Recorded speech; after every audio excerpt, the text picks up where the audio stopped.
long, humanity has yearned to understand itself and its relationship with its Creator.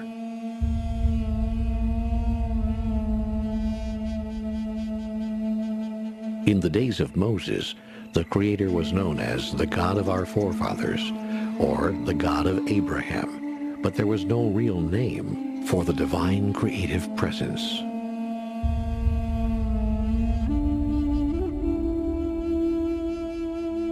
Then one day, Moses, who was just a poor shepherd, came upon a burning bush, and yet the fire did not consume the bush.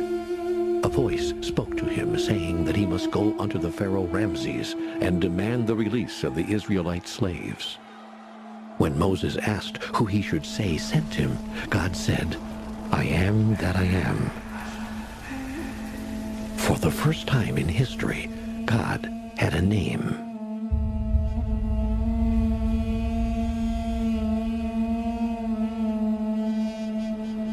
Armed with the power of God's name, I am that I am, Moses produced some of the greatest miracles of the Bible.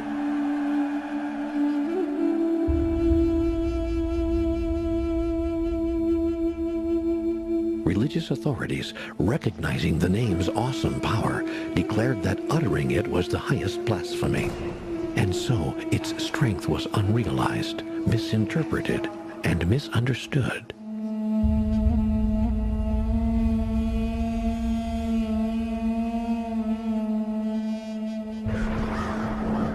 Moses never reached the Promised Land, nor did the code that could unlock the awesome power of God's name and set all of humanity free.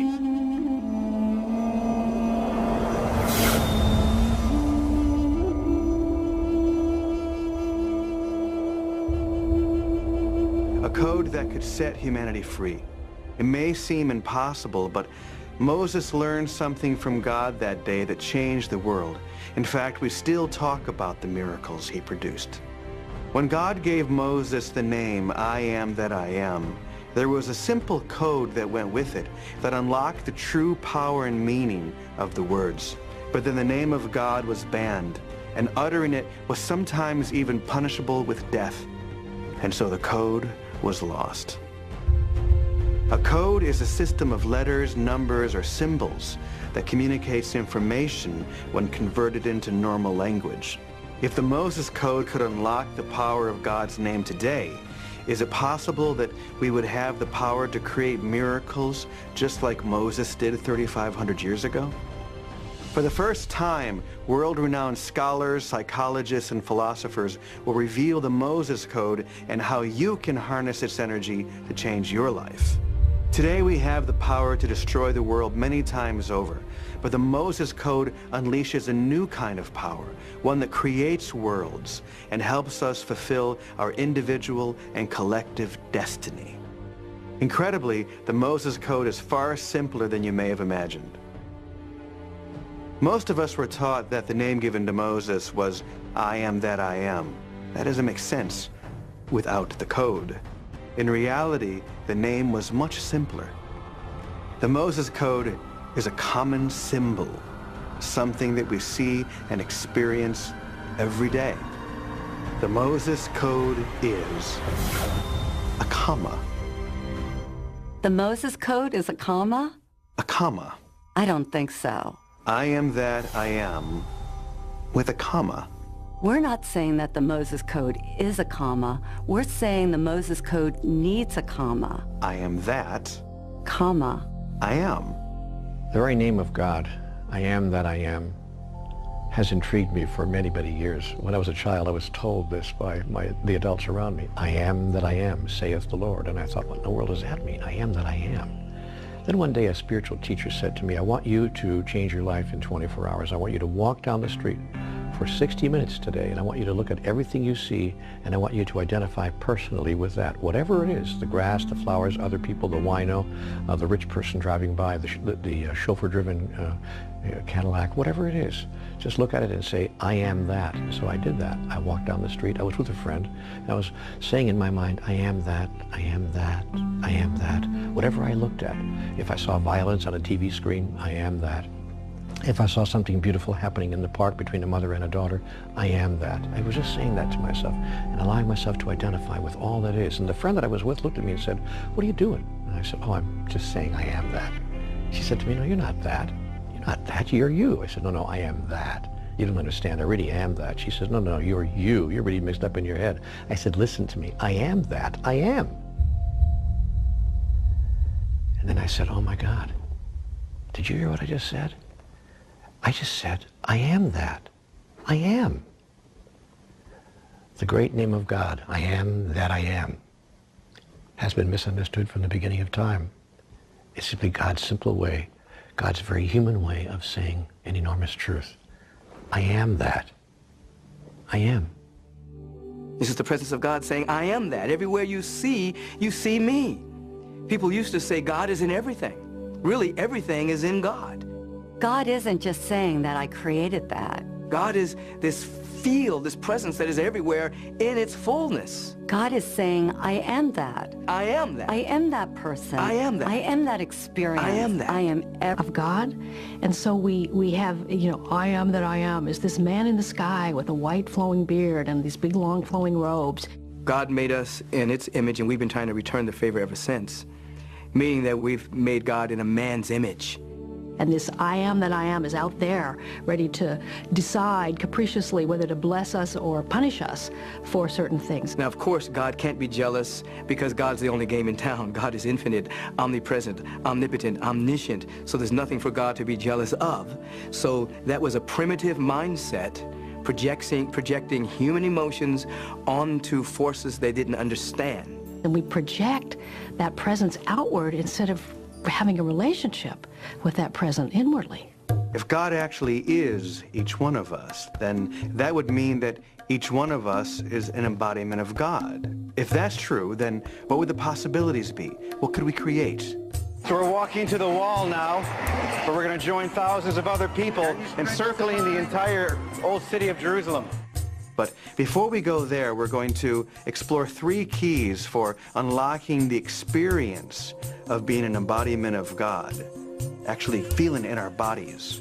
And we're going to use 3 letters to do that, G-O-D, to help make it easier for us to remember. When these keys are applied to our lives, then we'll be able to turn that simple comma into one of the most transformative tools in history. The first key for experiencing ourselves as an embodiment of God is giving. We've all heard that it's better to give than to receive, but is that really true? And how can we give if we don't have enough ourselves? Mystics and saints like St. Francis said that it is in giving that we receive. Is that just a nice spiritual slogan? Well, it really only comes down to one idea that's pretty far out. That which we give to others, that which we give to the world, we give to ourselves. So whatever one wants to experience in one's own life, one chooses to give away. Now, of course, the thought is, how can I give it away if I don't have it? Because the reason I'm trying to draw it to me is because I don't have it. But the very giving it to another is what causes you to realize you've had it all along. There's a part of your brain called the limbic brain that is not time-oriented and it's not object-oriented, meaning it can't tell the difference between itself and others, and it has no sense of past, present, future. That timeless and objectless place in my brain receives what I'm giving because it doesn't know whether it's going out or whether it's coming in. Whatever it is that we are creating for someone else, our bodies experience it first. So when we offer the prayers or the thoughts, feelings, and emotions of a peace for our loved ones, halfway around the world or between nations, we are experiencing that peace and that healing as well. And in this way, once again, we see the example that giving truly is receiving. So, if you criticize other people, your brain doesn't know you're criticizing them. It receives it as if it was self-directed. If you care for and give to another person, that part of the brain doesn't know which way it's going, so it always receives. The brain always receives as a gift to itself what is given to another person. We don't even have physical contact anymore. We don't look at each other because of technology. We barely see each other face to face. So we're missing that connection also. Make that connection. Give back to someone. Let that person cut in line. Let that person in traffic. And I'm telling you, it just keeps, it'll flow, and you'll feel better for it. That there's a dimension about who we are, that as a result of giving, that's the only way we make that connection. That's why my favorite book says, the greatest among you will be your servant. A servant is a giver. I think service is misunderstood in our culture because we confuse service with servitude or servant, which to the ego is offensive, it's demeaning, it's like but there is a saying, and I always have used it, to serve is to rule. To be able to be of genuine service really allows you to feel that your energy and your efforts make a difference. September 2001, I was in New York. I awoke to the news, and my friend that I was staying with, Doug, we went to the roof of his apartment building and watched the World Trade Center crumble. And both of us simultaneously looked at each other and said, we have to go down there right now. We were literally running against the current of people that were rushing out of the scene. We were running into the scene. Doug works in the media, so he had media badges that allowed us to get beyond barricades that were just being set up by local police. There was still no support system for these firefighters and these rescue workers. So it became a real necessity that we find food and water really fast. So we actually, with the support of a couple of NYPD police officers, we started looting all the nearby delis and supermarkets. And we had turkey meats, and we had the finest of New York delis meats and everything. After a while, it became clear that there was just one food that all the rescue workers wanted, and that was peanut butter and jelly sandwiches. And I later realized that it was because it was comfort food. And it was the first area where they actually did the first roll call. Fire chief stood up on top of one of the crushed fire trucks. There were probably 400 names that he called off, and at least half of them were not present. As the reality set in with all of the firefighters around, that they were not present because they were not alive. They were in the building.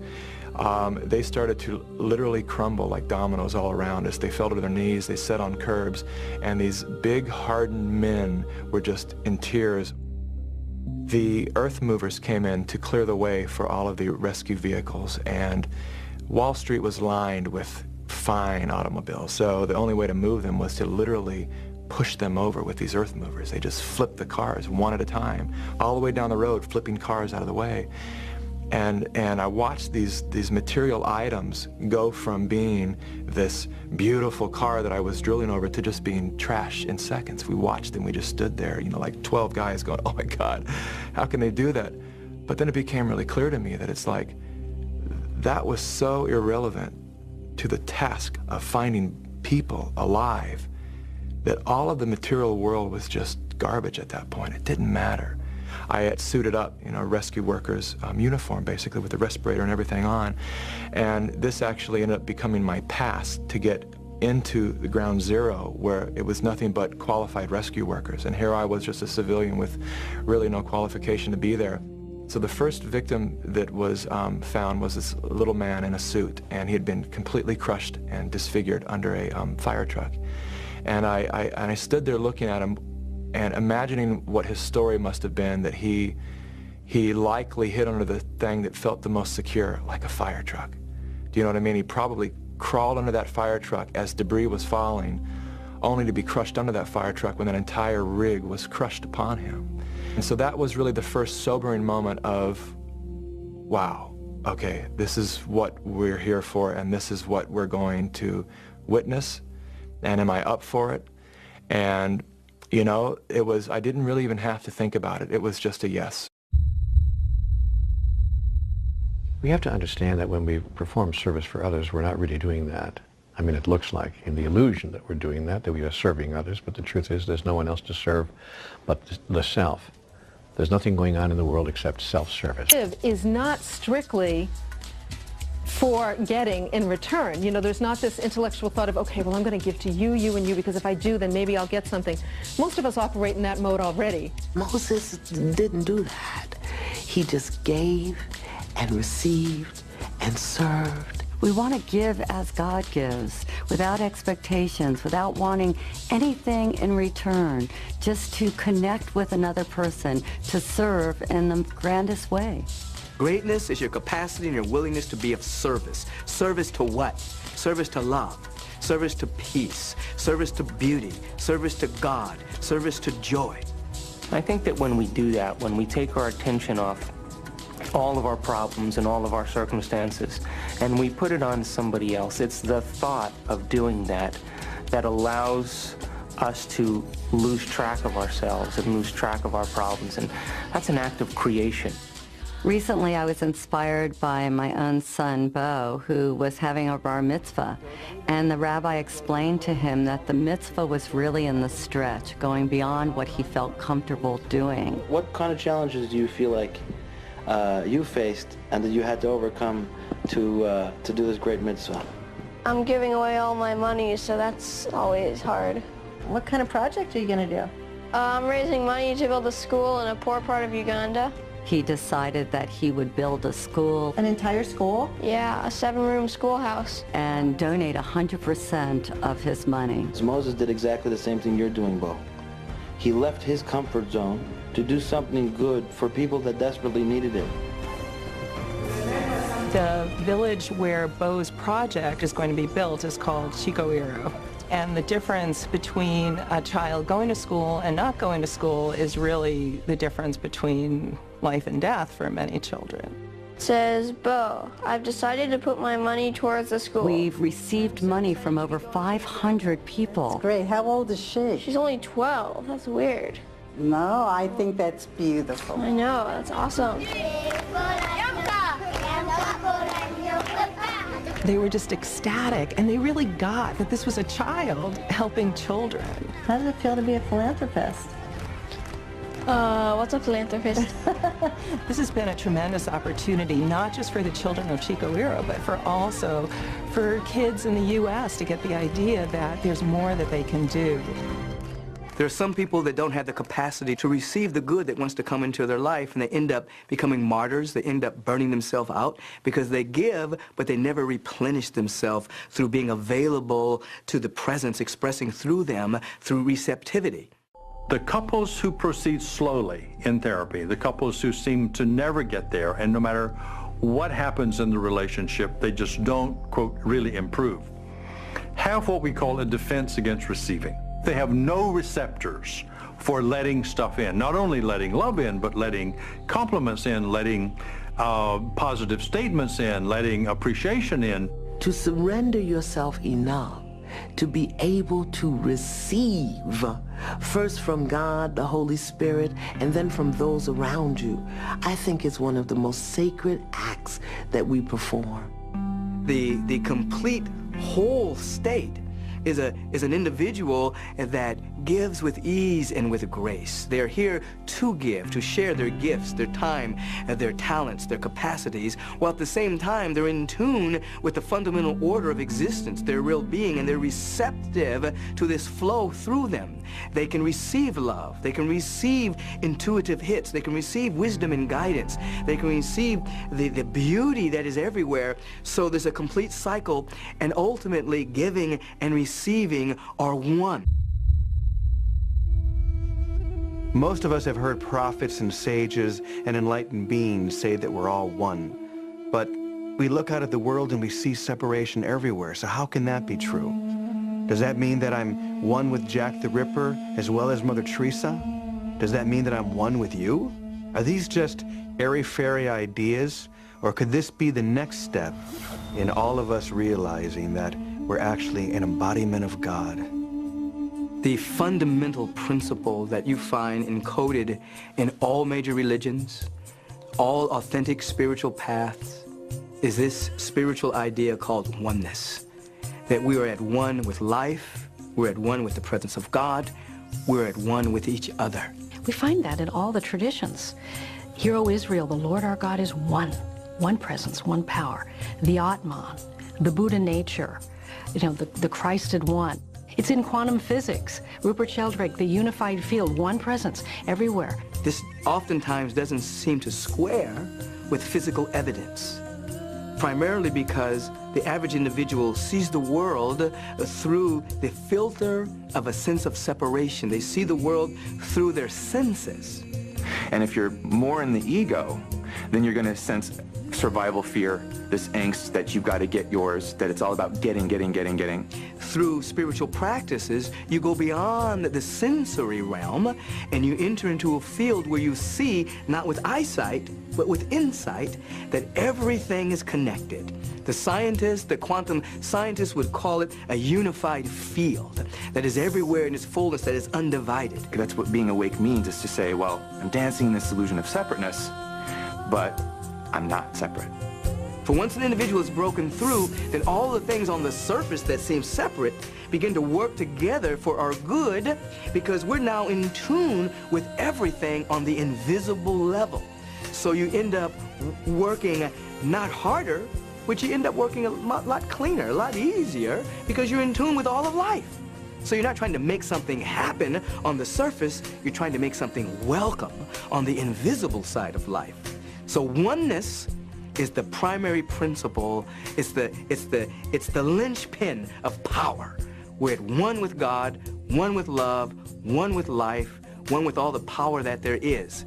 Until we're willing to embrace the totality of our humanity and our divinity, we can never be in oneness, because we're taught to say, I'm not that. We're taught to say, you know, I see something I don't like, so I don't want to be that, and we push that part of ourselves aside. And at times, all of us, including myself, at times find it hard to be at one with someone or someones that either don't agree with us or that have values that would be we believe to be totally destructive. These days, I'm having a lot of trouble with phony people.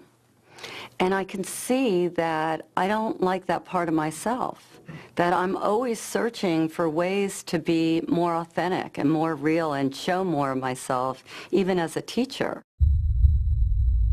I finally went to take my first nap in 40 plus hours. I really don't know. It was kind of timeless there. And I found an apartment building that had been completely abandoned. And so I went into the lobby of this apartment building, and I found a couch, and I dusted it off, and I laid down on the couch with my face against the back of the couch, and I cuddled up, and I bundled up, and probably about a half hour into my sleepless nap, I could feel the little man, the first victim that we found, the little man in the suit. I could feel him kneeling behind me, and I could see it vividly. He was kneeling behind me, his disfigured face staring at the back of my head. I could feel his breath on the back of my neck, and I was pretty terrified. And I just laid there for, I don't know how long it was, 5 or 10 minutes, just thinking, what is he doing? And I was still and quiet long enough for that voice, that voice, whatever you want to call it, my internal voice, that said to me very loud and clearly, this could be your Vietnam, or ... And it just left me kind of hanging like that. I didn't know what the ... was, but I knew what the this could be your Vietnam meant, having grown up seeing all of the ex-vets with all of their drama that they've brought back from the war and their flashbacks. Having just had my first Ground Zero flashback, I knew that this could be something that could stay with me that way for the rest of my life, and it could probably trouble my future. And I knew that the answer to the or was back out on the rebel. So I got up and I suited up again, and I put my mask on, and I walked around the building, and as I rounded the corner, they had put up a new work light, and it was this very bright, brilliant light. And everything just seemed so bright and so brilliant that I was like just struck. And I just looked around at all these people, and everything just instantly appeared different to me. And I stood there with tears in my eyes. It felt like the world was in slow motion. I was watching people go by, and all I could see was just spirits crossing and spirits working and chain gangs of spirits. And it was so clear to me that everything was interconnected, and it was all one big body of God. everybody had dropped their egos, they had dropped their identities, they had dropped their rank, and they were working together for the greater good of all. And I was so lit up with possibility for humankind of what it can be like when we all are working together in this way. And I could really get beyond concept what oneness was. Knowing that the entire world was experiencing what it was experiencing, all the separation and fear and chaos that was going on in the world, here I was standing there experiencing the greatest bliss and beauty of my life. And I remember just wishing that the world could see this situation through my eyes. When I first decided to be on this spiritual journey, I was really looking to become a better me. And my sister always told me that I was angry and I was selfish and self-absorbed and these whole list of characteristics that I didn't want to be. So I started working on becoming this nice person. And I learned how to talk in a nice voice, and I learned how to give things away that I had if you wanted them. I did all these things. And then I went to a seminar one day, and I'm standing there and everybody's looking at me. In the middle of the seminar, this woman shouts out, "You're a bitch." And I thought, well, I know that. How does she know? And she said to me, "Let me ask you something, Debbie. If you were remodeling a house and you were 6 weeks late and $20,000 over budget, do you think it might help to be a little bitchy?" And all of a sudden, a light went on, because I thought if I just got rid of all my bad qualities, and believe me, I have plenty, that somehow that would make me a good person. The piece I was missing is that every dark quality of mine came bearing gifts. And you can go down the list. Things that we see that are very negative oftentimes have the effect of taking us to the next stage of our evolution. You take somebody like a George Bush, he was an evolutionary trigger. He's galvanized the peace movement, parts of the peace movement that had never spoken to each other in many years, since the 60s. He comes along with a war ethic and a preemptive strike war ethic. Peace movement starts talking. So he actually was a very positive force for the evolution of many positive things on the planet. See, if I want to grow and evolve spiritually, I have to take my projection off of them and own and embrace that part of myself. We have to be lovers of humanity. We have to be lovers of ourselves, and even seek to love that which our ego or our mental perception would say, you know what, I can't love that. I'm a phony bitch. Now the question is, how am I going to love myself being a phony bitch? Go within and embrace it anyway. And even as I say this, they're probably going to bleep me out, because nobody can bear that they might be a phony bitch. So then they've got to shut me down, and we all have to pretend like we're not that. People get confused in this conversation because they'll say, well, I'm not a murderer, or I'm not a rapist. But I would say, find out what kind of person would be a murderer. What kind of person would be a rapist? Those are the questions that we must ask ourselves, because maybe a rapist would be somebody who's wounded or sick. We all have a wounded part of ourselves. We all have a sick part of ourselves. We all have a twisted part of ourselves. And even though we'd like to fit into the ego's ideal of being a perfect human being, we're not. We're all that there is. And when we can open our hearts and have compassion for the part of us that might murder, we have no idea that if we're capable of that, especially if we're living and watching this film. But maybe in the right or wrong circumstances, we are all capable of anything. The most beautiful, glorious act of greatness, and what we would consider one of the most horrible crimes against humanity. And when we embrace all of ourselves, knowing that we're both human and that we are divine, well, voila, all of a sudden you have a whole human being, and what you feel is oneness. I was married to a woman who was in so many ways the embodiment of all the things we're talking about. Linda has always been such an inspiration for me, and I know for so many other people, because of her kindness and her beauty. When my daughter and I were in Minnesota with family, we woke up the next morning to hear that 2 men had broken into her apartment and had killed her. The anger and the grief and the profound sadness for me was overwhelming. My daughter and I and a couple of others, we were talking and crying. It was very late at night and my cell phone was beeping because the battery was wearing down. And so I just hit the button to turn the power off, but for the first time it didn't go off. Something very different happened. And the one and only picture that I had of Linda on my phone flashed full screen and froze there, and we felt her so profoundly connected with us. And it was in that moment that I felt this profound shift within me, even toward these men who had killed her. For me, the powerful emotion that I felt over and over again was this connection, this compassion for people who must have gone through something truly terrible to have committed such a terrible crime against a woman who was so beloved and so cared for by everyone that knew her. And there was a song that I wrote and performed at her funeral, and it was a way of both healing my heart but also imagining what Linda would say from the other side of the veil if she could reach back and speak to us about oneness.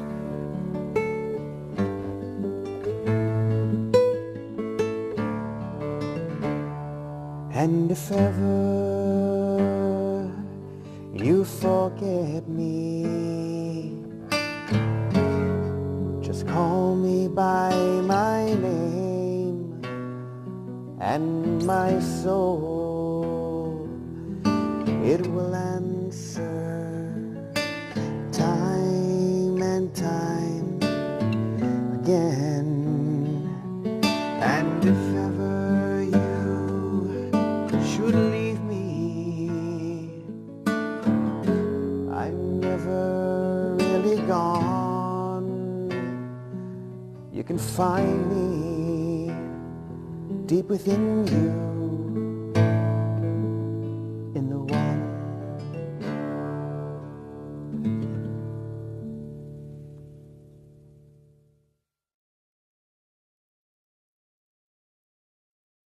If you have a spiritual practice, when those insights occur, they integrate into your way of living.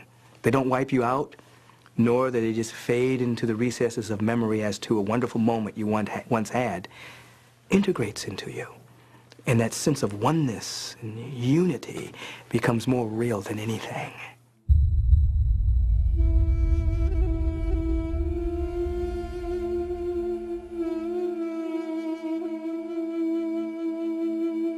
Do you have a destiny? Moses believed that his destiny was to lead the Israelites out of Egypt into the Promised Land, while on the other hand, Forrest Gump felt that life is like a box of chocolates and you never know what you're going to get. It can be a little scary trying to tackle an idea so big, but it might be worth another look, since the final key to experiencing yourself as an embodiment of God is to uncover your deepest yearning and your reason for living. The calling is always upon us. There's always something within us that wants to become conscious of itself as us. It's called the next stage of our evolution. There's something within all of us that we must express. So Moses represents you and me, an ordinary person on an ordinary day having an extraordinary experience, where Moses climbs a mountain and there he has an encounter with a presence that shows up as this flame in a bush that is burning, but the bush won't be consumed. Meaning that the source of this presence isn't in the material realm. The source of this presence comes from and is presencing that which is divine and eternal. And Moses doesn't know quite what to do with this, as either you or I would do. He knows there's something in him that knows this is about to completely transform his life. Now, I consider myself a fairly spiritual person. But if I were sitting here today and the bush were to start burning, in my mind, I'd go get the fire extinguisher. The bush is always glowing. I had an opportunity to be with a powerful shaman in Africa a few years ago, and we were traveling at night, and I was kind of stumbling, and they were just walking through the jungle like it was daylight. And we went out to a clearing and had this very powerful experience out there, and after the experience, everything was lit up. Everything was aglow with this fire. The leaves were on fire, the ground was on fire, everything was aglow. And I was aware that these individuals that were taking me through the jungle, they were seeing like this. They had this night vision that allowed them to see the luminosity from all of nature. And in that instant, I had the same thing. I had that kind of a spiritual night vision that allowed me to see that everything was ablaze with the Spirit of God. And I thought about Moses seeing the burning bush. At that moment, he was in transcendent awareness, that he could see clearly that God is everywhere and everything is aglow with this fire, this power, and this presence. Moses was having a good day. When Moses asks the bush, asks this flame, asks this presence, who are you? He hears, I am that I am. And we don't know whether the conversation is actually audible in human terms or it's a transmission from the knower that is everywhere present into his heart. But nevertheless, this communication says something. And the communication is this: there is a journey that you are to take. Joseph Campbell would later call that the hero's journey. That there's a journey that is for each one of us to take, that takes us from our local, temporal, egoistic point of view or self to an understanding, a person of destiny, a person of wholeness and completeness, and that journey is the Moses journey. Moses didn't think he was worthy, and so that unworthiness combined with willingness provided a space for the presence of God to come through, because Moses wasn't blocking God out with his ego. So the rest of the story is both a literal story, a historic story, but it's also a meta story. It's a story of you and the story of me. And all the characters in that story are parts of ourselves.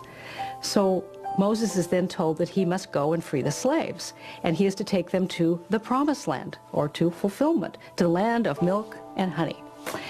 And he questions, I can't do this. I mean, he stutters, he can't speak well. He's like, who am I to do this? And you and I feel the same way. When a dream, an idea, a calling, something calls to us about make a difference, give something, do something in your local community, do something for the world, do something for your family, do something. And right away we feel like, oh, I'm not up to it. I don't have what is required. I'm not enough for that. I think everyone has to come to grips with the fact that if there's a destiny within all of us, there's something calling all of us, and we are presently not the person that can deliver that destiny. We grow into it as we say yes to it. There's an old statement that God does not call the qualified, God qualifies the called. So that when we answer that call, then the presence qualifies you. It qualified me. I didn't have all of the skills, I didn't have the resources, I didn't have the money, I didn't have the space, didn't have anything. But God qualified me through my yes. So people showed up, resources showed up, buildings showed up, individuals who could catch the vision that I was articulating showed up, and then I changed, I grew. So the person that said yes is not the same person sitting here today. The person that's sitting here today saying yes to the next stage of the vision will not be the person that inherits and articulates and manifests that aspect of the vision. We're constantly evolving and growing and unfolding based on our ability and our willingness and our capacity to say, yes, I'm willing, yes. And so Moses agrees to the journey. And there's that part of us that says yes to our own destiny, that says yes to our purpose as we discover it. And then, of course, comes having to encounter Pharaoh. Not only the historic Pharaoh, but the personal Pharaoh. The personal Pharaoh is our intellect. It's the part of us that's all made in agreement with the kingdom of our lives as we've known it, with everything just as it is, the status quo, the comfort zone. And then there's this part of us that wants to emerge, this part of us that wants to make a difference. And there's a whole argument that goes on internally about, no, I'm not about to make that change. And ultimately, in this story, which is your story and my story, the hero's journey, the trouble builds up, the trouble gets tougher, things get more and more complicated, and finally, in desperation, Pharaoh says, okay, go ahead, take the people and go. Now, the thing that I find very interesting about Moses is that he had a speech impediment. We don't know what kind it was, but one might think, why would God choose someone with a speech impediment, let's say a stutter, to deliver 4,000, however many, unruly Israelites into a new way of being? So here they are fussing and arguing among themselves, and Moses with his speech impediment, you would say, why does God have such a sense of humor? And you say, why would he choose Moses? One of the reasons why God could use him is because of his humility.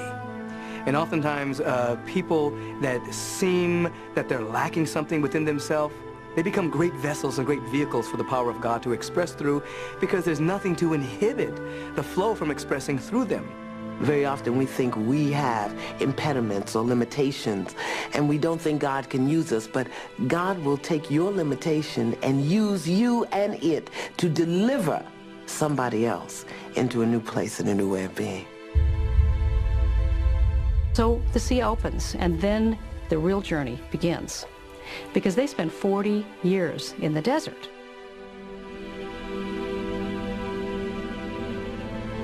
Which is in the Bible and in many of the mystical traditions. 40 is symbolic of simply this, the amount of time required for transformation. Noah has 40 days in the flood. Jesus has 40 days on the Mount of Temptation. Moses has 40 years in the desert. It's the amount of time required for the transformation. And for some of us, this is our 40th moment right now. Watching this right now, we know that this is the moment when the life we've lived is not sufficient to the purpose that we're being called for. I think it's useful for us to understand why the soul came to the body.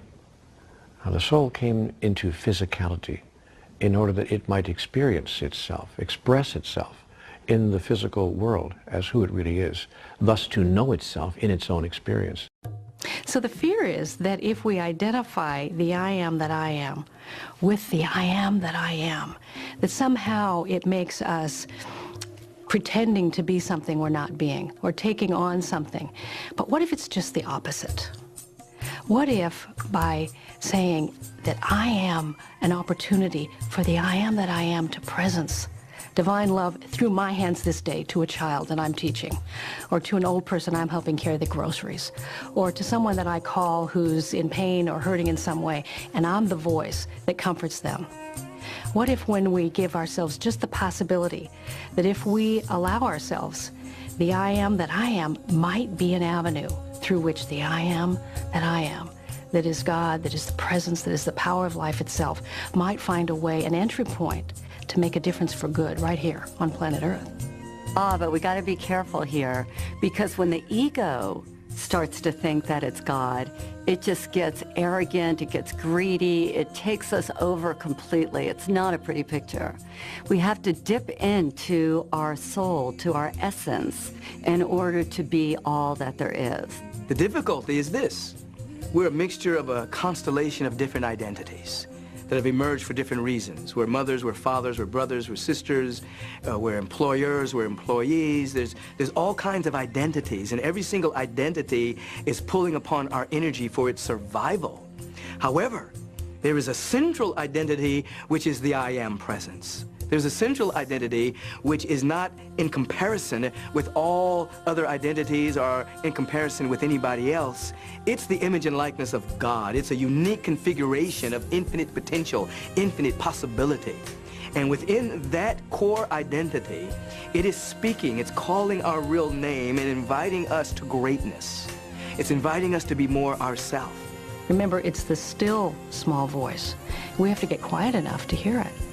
And through spiritual practice of prayer, lowly listening, meditation, after a while you're able to tell the difference between the voice of one of the constellation of shifting identities or the true voice that's coming from your soul that wants you to be great. And the definition of greatness is your capacity and your willingness to serve. When we get past survival, when we get past those small-minded things, then the only thing the soul wants to do is to make a difference, to give to humanity.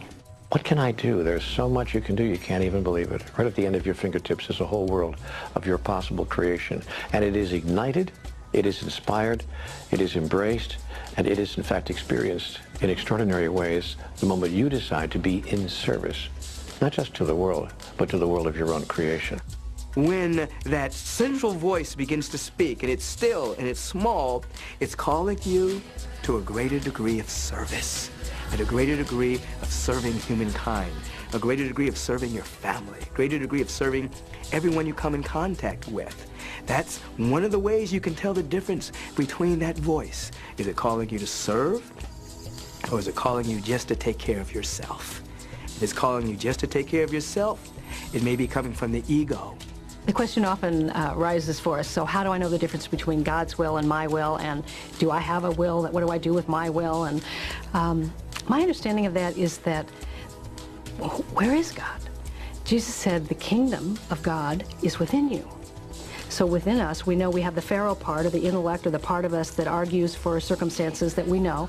And then there's the prophetic part, or there's the part of us that does have a destiny, that does have a call to make a difference for good. And so when we align the Pharaoh with the heart, then we align our will with God's will. When we enact creation, we are emulating the Creator. And the result of that is that we feel good. We feel love, we feel expanded. Your soul needs inner peace, it needs contentment, love, creative expression, and of course divine connection. Those are the qualities that make you feel good. You're actually wired so that you'll know you're on track by the aliveness you feel. I am that I am. And it's in your being, your embracing of the presence and standing in that, that you give the greatest gift that you can to the world. And so the understanding about that and the living from that is the journey. Course in Miracles calls it the 18-inch journey from the head to the heart.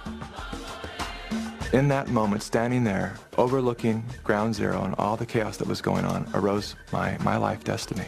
All my selfish pursuit of trying to get what I needed to get and be where I needed to be in my life just seemed ridiculous. I knew that from that point on, my life would be about all of us. It would be about community. My heart was so filled with possibility of what we're capable of when we're working from that point. Because I know it's possible, my whole life now has been about recreating that community. It is the catalyst for my wanting to create Elevate Film Festival, which is, when you really break it down, it's just a community of people who understand this oneness that I'm talking about. Can we bring people into an experience that's so much bigger than who we think we are, that we can experience that level of oneness? Because when you do, there's nothing more beautiful in this lifetime, in this experience. There's nothing greater than that. The kingdom of God is unconditional love. The kingdom of God is peace of mind. The kingdom of God is joy in my soul. I said, yeah, let me seek that stuff. And then I don't have to worry about getting anything, being with anybody, doing anything special. Let me go for the unconditional love, first of myself, and then to be able to extend it to everyone else. Let me go for the peace of mind, where I'm not worrying about what might happen, what could happen, where I'm just embracing the presence, my I amness, the manna of God in this right now moment. Let me go for that. And let that trickle down and fill every other aspect of my life. That's the kingdom. To that degree that we begin to know who we are, that who I am behind my eyes is the same person that you are behind your eyes. And that's the kingdom, and that's the connection that connects all of us. And as we get closer to that, then we begin to manifest the attributes of that in our life and our daily living. So once I really understood what the kingdom was, oh yeah, baby, I want to seek that. So paradoxically, in that moment, while the world was experiencing chaos and confusion and fear, I was standing there experiencing my first true experience with God. Through giving and the service that I was witness to, I had experienced the oneness, the greatest sense of oneness that I ever knew was possible. And from that arose my destiny. Now that we understand the three keys for experiencing ourselves as an embodiment of God, now it's time for us to consider what we can create from that new experience. If saying and being, I am that I am, really can unlock the power of God within us, the next question is, well, how extensive is that power? Can we move mountains and create miracles like Jesus and Moses? Are these just fantastical ideas, or can they really change the world? I is the creative factor of the universe, and when you add am to it, what you get is the movement of the creative force of the universe. So every time you say I am, you are creating movement. Think of it this way. We say, I am broke. Yes, and that's how you stay. I am lonely. Yes, and that's how you stay. But if we were to begin to use the creative force and energy of that name, I, and the movement of am, to say, I am whole, I am holy, I am complete, I am beautiful, I am gorgeous, I am wealthy, I am, we begin energy moving in our life, and we re-educate our souls. That's all Moses had to do, was to bring that oneness, that creative energy of God, and put an action to it. And Pharaoh had no choice but to back down. He recognized what he was dealing with. He was able to take the I am presence and lift up an entire nation to see who and what they really were and whose they really were. There's actually a way to activate this creative energy through a process that we can practice every day. And the great thing about this process is that it applies to almost every area of our life. And you can remember it with 5 simple words. And guess what the words are? The only thing that changes is what you focus on when you say those words. The first step is to imagine what you want to be, do, or have, and really make sure that it's something that matters. And the second step is to repeat the words, I am that, I am, and allow yourself to expand into that new possibility. So if we want to have a new way of being, we must say it and repeat it time and time and time again. When we repeat things, we encode them in our consciousness. The third step is pretty easy. In fact, you're already doing it. It's to breathe. Controlled breathing centers you, energizes you, and actually amplifies the effect. One way to practice this is to say, I am that, on the out-breath, and then as you breathe in, either think or say the words, I am, like this. I am that. I am. I am that. I am. This simple process takes whatever you're feeling and imagining and projects it out into the world so that you can experience it in your real life. One of the ways I like to support people in doing this is by thinking about the qualities that inspire you, the qualities that you desire. See somebody, maybe you know them or maybe you've read about them, in your awareness. Bring that image of them very close to you, and then just close your eyes and start repeating, I am that, I am. Really allowing yourself to encode that image, that way of being, and those qualities right into yourself. I am the joy I want to experience. I am the peace I want to experience. I am the beauty I want to realize. I am the abundance I want to realize. And through the power of that declaration, through the flow of that kind of energy, it manifests in and as your life. When we talk about manifestation or getting stuff, no, we want 2 cars, 3 houses. You got 1 butt. Why do you need 4 cars? You know what I mean? I could say the same thing about shoes. I've got 2 feet, I've got 80 pairs of shoes. But it's manna to my soul. But manifestation of things is not the same thing as manna, the presence of God that supplies your every need. There's some people that are dominated by the ego, and they try to get.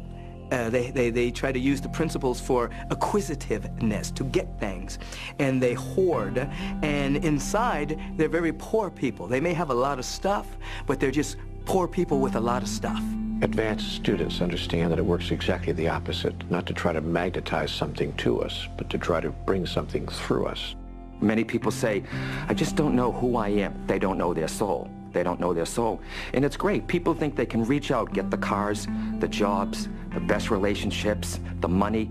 People get that, and more power to them. But they still say to themselves, I still feel empty. What's missing? You forgot about the soul. And that's really what we want. We want the grace and the majesty and the presence of God to so fill us until it's unspeakable. Because if we can speak it and call it something, we'll try to fix it and change it. So we just want to be. And in that beingness, we have the manna, which is the manifestation of the presence of God. And it's not about a car or a house. It's about the presence of God.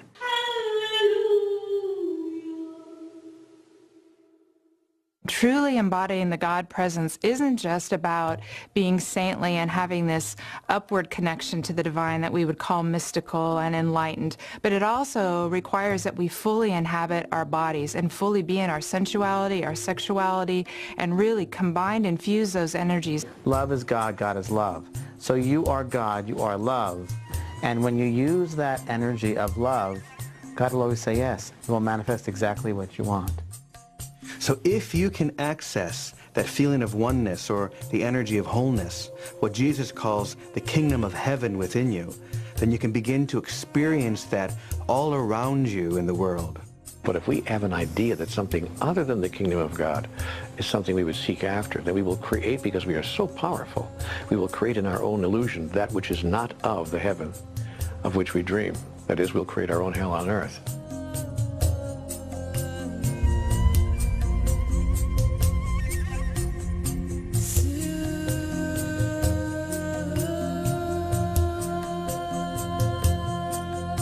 Moses and the Code never made it to the Holy Land, and since then Israel has been in constant conflict.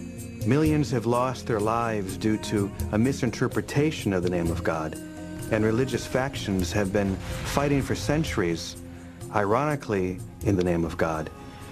But thousands of people of all races and religions are flying in from all corners of the world, armed with the powerful intent to finally bring peace to the Holy Land by literally embracing the old city of Jerusalem.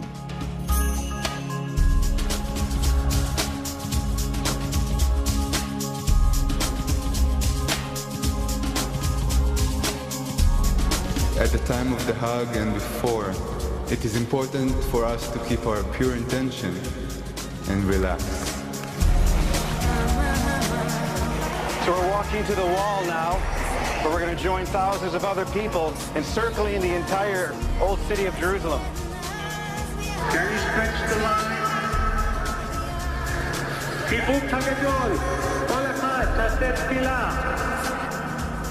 We're here facing the wall, so as you breathe out, you say, I am that, meaning I am that peace in Jerusalem. Feel the peace radiating from this city.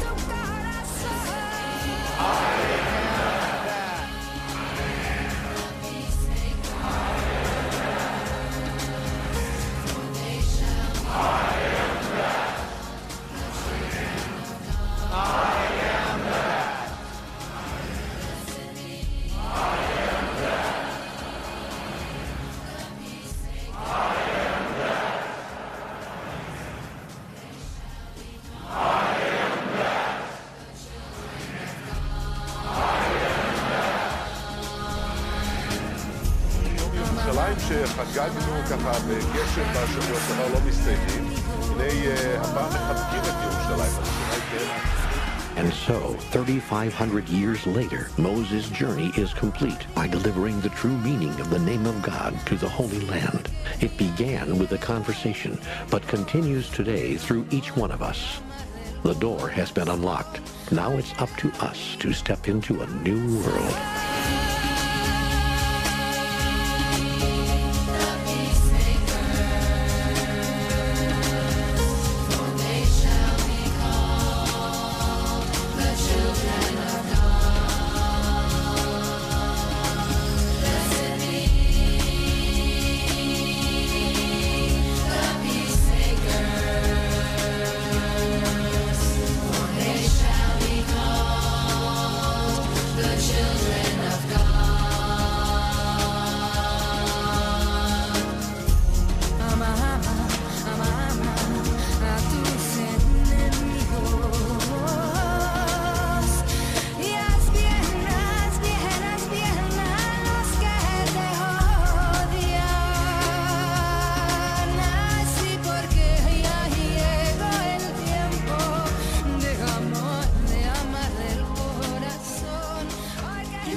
Now, I'm going to tell you a story, and this one you can repeat.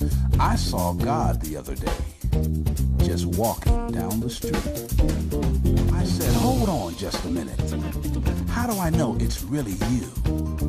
She gave me a simple answer. She said, you don't unless you do. Wait a minute. I don't quite understand all this. Tell me, what do you want with me? You see, I'm not a religious type of person. And he said, you don't have to be. She looked like you, he looked like me.